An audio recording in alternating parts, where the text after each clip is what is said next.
بزرگان دین نے ہمیں پیغام محبت عطا کیا ہے۔ اللہ کے ولیوں نے نماز اور قرآن کو تھامے رکھا، کائنات کو نماز اور قرآن کی محبت سکھائی ہے، کائنات والوں کو نماز اور قرآن کی عقیدت سکھائی ہے، طریقہ سکھایا ہے اور نماز کی حلاوت سکھائی ہے۔ ان بزرگوں کے پاس جانے سے، اللہ کے ولیوں کے پاس جانے سے نماز کی حقیقت مل جاتی ہے۔ لیکن ہوں وہ اصلی اللہ کے ولی، یہ چرسے بنگے پینے والے ولی نہیں ہو سکتے جن کو اپنے منہ دھونے کا ان کے پاس سے اتنی سمیل بدبو آ رہی ہوتی ہے، جنہوں نے پتہ نہیں 2 مہینے غسل نہیں کیا ہوتا، ان کو لوگ آس پاس بیٹھے ہوتے ہیں، چرسے پی رہے ہیں، پارٹیاں چل رہی ہیں، اور پھر علی علی کا تذکرہ کر رہے ہیں، مولا علی کی باتیں کر رہے ہیں، مولا علی کے ساتھ محبت کا اظہار کر رہے ہیں۔ یہ محبت علی نہیں ہے۔ مولا علی کی تو فقط ایک عصر کی نماز رہ جائے تو آنکھوں سے آنسو آ جائیں، اور وہ بھی محبت مصطفیٰ میں، رسول اللہ صلی اللہ علیہ وسلم کی محبت میں۔ اور میں ان ننگے سنگے پیروں سے پوچھتا ہوں، ان بابوں سے پوچھتا ہوں جو گالیاں بکتے ہیں، ان سے پوچھتا ہوں یہ کون سی شریعت سکھا رہے ہو؟ ان بابوں سے پوچھتا ہوں جو ہفتے بٹور رہے، نذرانوں کے نام پر اپنی کوٹیاں بنا رہے، اپنی جائیدادیں بنا رہے، یہ کون سا اسلام ہے؟ یہ کون سی شریعت ہے؟ ان 2 نمبر جعلی لوگوں سے بچو۔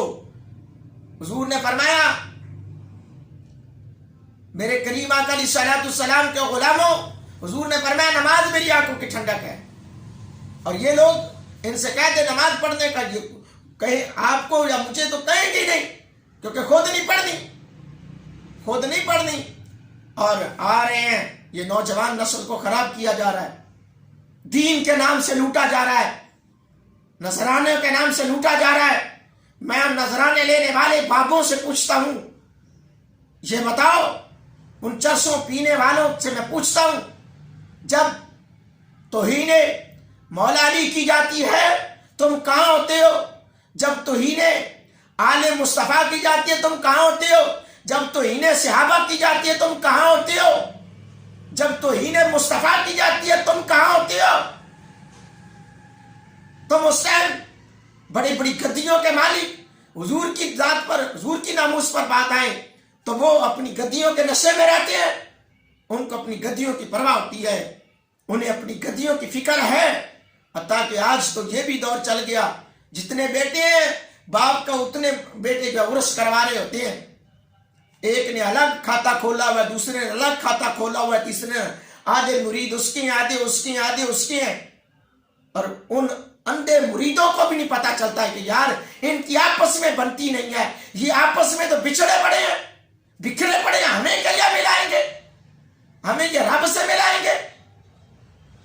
رب سے وہی ملاتے ہیں جن کا فقط سونا جاگنا اللہ کی رضا، اللہ کے محبوب کی سنت کے مطابق ہوتا ہے، رسول اللہ صلی اللہ علیہ وسلم کی سیرت کے مطابق ہوتا ہے، حضور کی بتائی ہوئی باتوں کے مطابق ہوتا ہے۔ حضرات گرامی قدر، میرے محبوب علیہ الصلوۃ والسلام کے غلاموں، اللہ کے ولیوں کو پہچانو اور ایسے لوگوں سے بچو جو صرف دین کے نام پہ لوٹ رہے ہیں، اپنے کھیسے بھرتے ہیں اور اپنی جیبیں بھرتے ہیں، اور ان سے لوگوں سے نذرانے پہ قبول کرتے ہیں، نذرانے لیتے ہیں، اور جو اچھا مرید پیسے والا ہوتا ہے اس کی بڑی آؤ بھگت کی جاتی ہے، جو غریب مرید ہوتا ہے اس کو پوچھا نہیں جاتا۔ میرے کریم آقا علیہ الصلوۃ والسلام جیسا پیر کوئی نہیں۔ حضور علیہ السلام کی بارگاہ میں بلال آ گیا نا، حضور نے سینے سے لگایا، کوئی بھی آتا حضور اس کو سینے سے لگا۔